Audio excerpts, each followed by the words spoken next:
छात्र संघ चुनाव की तारीख घोषित हो गई है। दिल्ली विश्वविद्यालय में चुनाव 22 तारीख को होंगे, 22 सितंबर को। तो पूछते हैं कि कैसा होना चाहिए नेता। आपका नाम क्या है? मेरा नाम आशीष कुमार है। तो आप यहाँ पर कौन से छात्र हैं? मैं यहाँ पे अभी लॉ कर रहा हूँ, सेकंड सेमेस्टर का स्टूडेंट हूँ और शिवाजी कॉलेज से 2019 में पास आउट हूँ और वहाँ पे छात्र संघ में अध्यक्ष रहा हूँ और सीसी और डूसू ईसी रहा हूँ 2019 में।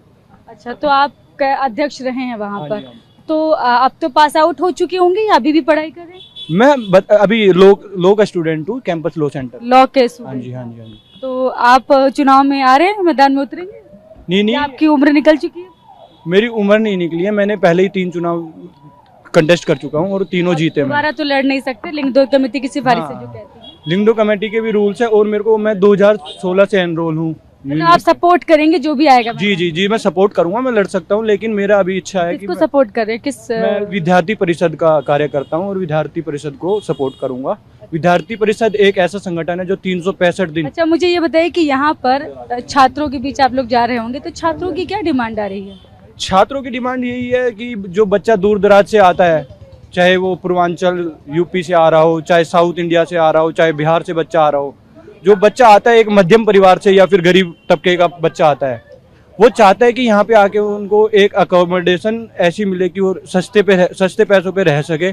किसान का बच्चा है, नॉर्मल गवर्नमेंट जॉब करने वालों के कह बच्चे। रहे हैं कि फीस भी कम होनी चाहिए और रहने की जो व्यवस्थाएं हैं वो भी थोड़ा कम पैसे में काम चल जाए इनका। ठीक है, ये बहुत बड़ा देखिए सवाल है। आप लोग यहाँ पर स्टूडेंट हैं? हाँ जी मैम, स्टूडेंट। सभी लोग जितने, आप कौन से ईयर के छात्र हैं? मैं first year MCom Delhi School of Economics. तो आपका जो नेता जो चुनकर आए वो कैसा होना चाहिए? मैम सबसे पहले तो एक्सेसिबल होना चाहिए, अच्छा, जिससे हम मिल अभी सके। जो थे उनसे आप बातचीत कर पाते थे? मैम कभी मौका मिला नहीं उनसे तो बातचीत करने का, हमें ऐसा कोई काम भी नहीं पड़ा कि उनसे बातचीत करने की ज़रूरत पड़े। बट मेरा सबसे पहले तो ये है कि जो भी नेता हो वो इजी टू एक्सेस हो, एक्सेसिबल हो, आराम से बच्चे मिल सके। और यूनिवर्सिटी में काफ़ी इश्यूज हैं, फीस से रिलेटेड भी हैं, और बच्चे आते हैं हिंदी मीडियम के आते हैं, उनको भी काफ़ी इश्यूज आते हैं। दूसरा फिर यहाँ पे पीजीज और जो रेजिडेंशियल इश्यूज है, जो रहने के उनको इश्यूज हैं, वो भी बहुत सारे हैं। पीजीज की जो रेंट है वो इतना ज़्यादा हाई है कि उस पर कोई कंट्रोल नहीं है किसी का।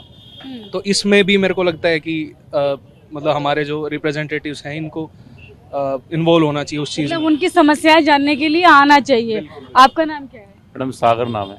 तो आप कौन से ईयर के छात्र हैं? मैं फर्स्ट ईयर सीएलसी का छात्र हूँ। तो आप जो यहाँ पर अभी जो छात्र नेता रहे हैं उनसे कभी मिले हैं? कभी हाय हेलो रहा है? बिल्कुल रहे, हाय हेलो भी रहा। कुछ कभी कोई काम पड़ा है उनसे, कोई मदद के लिए गए हैं? नहीं, ऐसा कोई काम तो ऐसा कुछ नहीं पड़ा, पर एक बात मैं आपसे आपके माध्यम से उनसे पूछना चाहूँगा कि विद्यार्थी परिषद 5-6 सालों से सत्ता में पावर में है, फिर भी अपने मैनिफेस्टो बनाने का की क्या जरूरत है उन्हें? क्योंकि पावर में रहे, उन्हें तो सारे काम कर जाने चाहिए थे अब तक। तो पिछली बार से लेकर अब तक कर ही देना चाहिए था। कर देना चाहिए था, अब तो मैनिफेस्टो बनाना ही नहीं चाहिए उन्हें तो, क्योंकि पिछले 6-7 साल से पावर में है विद्यार्थी परिषद, तो अपना मैनिफेस्टो तो तैयार ही नहीं करना चाहिए। उन्होंने तो जो काम किया उसके आधार पर चुनाव लड़ना चाहिए। तो आपको क्या, मैं तो मतलब आपने तो संगठन का नाम लिया, हम संगठन का नाम ना भी लें तो भी अगर बात करें तो छात्र नेता कैसा होगा आपका? छात्र नेता मैडम जो बच्चों की समस्याओं को सुन सके या कुछ उनके लिए कर सके, बातें बड़ी कर जाते। छात्र नेता का मतलब राजनीति, छात्रों के लिए राजनीति जो करे। हाँ, जो छात्रों के लिए कुछ कर सके, राजनीति ना करे, कुछ काम करे उनके लिए। राजनीति तो हर कोई कर ही रहा है। यहाँ एक बार जीतने के बाद फिर कोई मिलते नहीं है जीतने के बाद। जीतने के बाद मिलते नहीं है। आपको मिले हैं? जैसे कह रहे जीतने के बाद तो मिलते ही नहीं छात्र। मेरा नाम हसीब चौधरी है, मैं भी दिल्ली यूनिवर्सिटी से पास आउट हूँ। मैं भी अपने टाइम पे सेक्रेटरी रह चुका हूँ। मैं कैंपस लॉ सेंटर का एक छात्र हूँ, फर्स्ट ईयर का। मैं ये कहना चाहता हूँ कि जो हमारा जो छात्र नेता है वो अप्रोचेबल होना चाहिए, क्योंकि हम उसको अगर इलेक्ट कर रहे हैं तो मतलब क्यों कर रहे हैं, क्योंकि वो चेंज लाए। जैसे हमारे जो 7 भाई हैं, बड़े भाई, इन्होंने कहा है कि अगर ये इतने साल से पावर में है तो मैनिफेस्टो क्यों बना रहे हैं। मैनिफेस्टो का मतलब ये है कि आने वाले टाइम में हम ये काम करेंगे। अगर ये हर साल सेम मैनिफेस्टो डाल रहे हैं, इसका मतलब ये बता रहे हैं खुद से कि मतलब काम नहीं कर रहे हैं, है ना? इन्होंने काम नहीं किया। जैसे अगर कोई जो पार्टी पोजीशन में है वो मैनिफेस्टो दे रही है, इसका मतलब है कि वो इनके जो ये लिस्ट है ये काम पे काम करेगी। अगर मान लो, अगर मैं हर साल में अपने, जैसे न्यू ईयर पे हम रेजोल्यूशन लेते हैं, अगर मान लो मैं इस साल रेजोल्यूशन ले रहा हूँ कि मेरे को इतने मार्क्स लाने हैं। अगर अच्छा, आपको आपकी बात करें तो ये छात्र नेता जो होते हैं, आपको लगता है कि बार बार जो चुनाव प्रभारी से बात कर रहे थे हम, तो उन्होंने कहा कि शांति व्यवस्था बनाए रखे, ये बहुत ज़रूरी है। तो क्या ऐसा लगता है जब चुनाव होता है आप लोगों को भी लगता है कि बहुत लड़ाई झगड़े होते हैं, बहुत कहाँ नहीं जाना चाहिए, पढ़ने लिखने वाला छात्र कम जाता है? नहीं, ऐसा हम नहीं कह सकते, क्योंकि जो डेमोक्रेटिक कंट्री है उसमें इलेक्शन सबसे इम्पोर्टेंट है। क्योंकि मैं भी पॉलिटिकल साइंस का स्टूडेंट रहा हूँ। As a student, political science student, मैं ये कहना चाह रहा हूँ कि व्यू सबसे अच्छी यूनिवर्सिटी है कि जो ये इलेक्शन कंडक्ट कर रही है। इस बार इन्होंने 3 साल बाद, कोविड के बाद, इलेक्शन में जो निर्णय लिया कंडक्ट चुनाव होने चाहिए, चुनाव होने का मतलब यही है कि जैसे डीयू में लगभग 40-50 हज़ार वोट जो कास्ट होते हैं, जो हमारे पास काफी 1.5 लाख से ऊपर छात्र हैं वो वोट कर रहे हैं, पर जो 40,000 अगर वोट मान लो हो रहे हैं तो इसका मतलब क्या? बात पढ़ाई लिखाई और उनके सवाल पर होनी चाहिए, है ना? आपका नाम क्या है? मैम ऋषभ यादव। आपको क्या लगता है कि कैसे छात्र नेता आपका कैसा हो? अभी तक जो नेता थे वो क्या आपसे बातचीत करते थे, आप समस्या लेकर उनके पास जाते थे? मैम मैं लो फर्स्ट ईयर का स्टूडेंट हूँ मैम, मेरा इस बार फर्स्ट ईयर है मैम। आपका फर्स्ट ईयर है, तो अभी तो आपको बहुत जरूरत पड़ी होगी जब आप आए होंगे यूनिवर्सिटी में।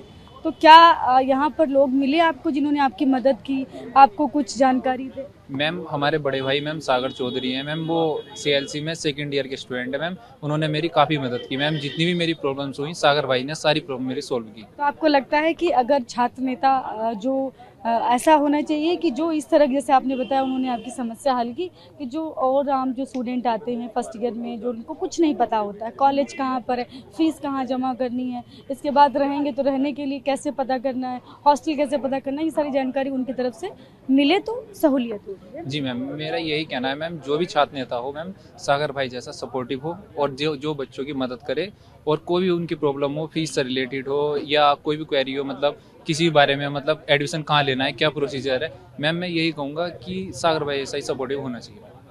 ठीक है, तो इनका कहना है कि ऐसा हो कि जो बातचीत करे, जो समस्याएं हल करे। तो देखिए, अब मैं इस वक्त दिल्ली विश्वविद्यालय में हूँ और यहाँ पर देखिएगा कि हर तरफ आपको सिर्फ और सिर्फ पोस्टर्स नजर आएंगे, क्योंकि अब छात्र राजनीति जो है वो शुरू हो गई है। क्योंकि 2019 में चुनाव हुए थे, उसके बाद अब इस बार छात्र संघ चुनाव होंगे।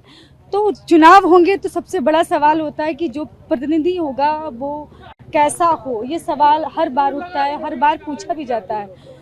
तो ये बात सबसे पहले आती है कि कैसा हो हमारा नेता। तो इस पर हमने जो छात्र हैं उनसे बातचीत की और जानने की कोशिश की। जो छात्र आए हैं हम कोशिश करेंगे उनसे जाने, क्योंकि उनका बहुत ज़रूरी है यहाँ पर। वो आपका नाम क्या है? आप लोग यहाँ पे छात्र आए हैं? जी, I am from Ramjas college. आपको पता है कि 22 तारीख को यहाँ पर चुनाव है, वोटिंग है, सब लोग वोट करने आप लोग आ रहे हैं? जी ज़रूर वोट करने आएंगे? जी।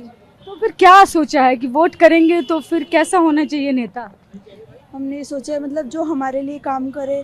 जब कोई जैसे आई की स्कीम 1 हफ्ते पहले आ जाती है, उसके बारे में देख के कोई आवाज़ उठाए, हमारे मुद्दे उठाए, तो हम उसको वोट करेंगे। अभी जो लोग थे क्या वो कभी मिलने आए आपसे? कभी जो लोग अभी फिलहाल 19 से थे तो वो अपने आप को तत्कालीन ही चलते जब तक अगला चुनाव नहीं हो जाता, तो क्या वो लोग आए उस संगठन से जुड़े हुए लोग कभी आपसे मदद करने आपकी?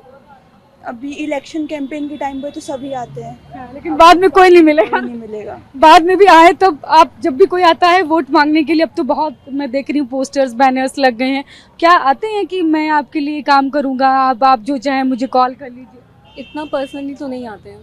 कोई गिफ्ट वगैरह भी नहीं दे रहा है अभी तक? वो होता तो ये भी हर बार गिफ्ट भी हॉस्टल्स में दिए जाते हैं। मैम पैम्पलेट्स ही बांटे जा रहे हैं अभी तक तो, कि हमें वोट दीजिए। अभी तक सिर्फ पंपलेट। तो आप लोगों ने सोचा कैसा होना चाहिए नेता, कि जो आप लोगों जो हमारी प्रॉब्लम्स को समझे और चीज़ों का एक एक्शन ज़रूर ले सके। चीज़ें सिर्फ बातों बातों में रह जाती हैं, उसका एक प्रॉपर एक्शन हो पाए। कम से कम स्टूडेंट हो अच्छा, तभी स्टूडेंट की समस्याओं को उसका स्टूडेंट होना ज़रूरी है, सबसे बड़ी बात। सिर्फ बाहर से सिर्फ छात्र राजनीति करने के लिए ही छात्र ना बना। जी, वो सबसे इम्पोर्टेंट है। तो देखिए यहाँ पर जो स्टूडेंट्स हैं, हम सोच रहे हैं कि जो लोग यहाँ पर पढ़ रहे हैं उनकी क्या समस्याएं हैं, ये भी हमने इस बहाने जानी और ये भी जानने की कोशिश की कि कैसा वो छात्र नेता चाहते हैं। तो ये बहुत बड़ी बात है, जो छात्र आए जो यहाँ पर बोल रही हैं कि जब वोट मांगना होता है तब आ जाते हैं हमारे पास, लेकिन समस्याएं जब होती तब हमसे हमारी कोई भी मदद करने के लिए नहीं आता है। तो इनका कहना है कि छात्र नेता ऐसा होना बहुत ज़रूरी है कि जो हमारी समस्याओं पर काम करे और कम से कम छात्र अच्छा हो, तभी हमारी समस्याएं भी जानेगा। कैमरा पर्सन अमित के साथ मैं शालिनी वाजपेयी और आप देखते रहिए TV9 दिल्ली NCR।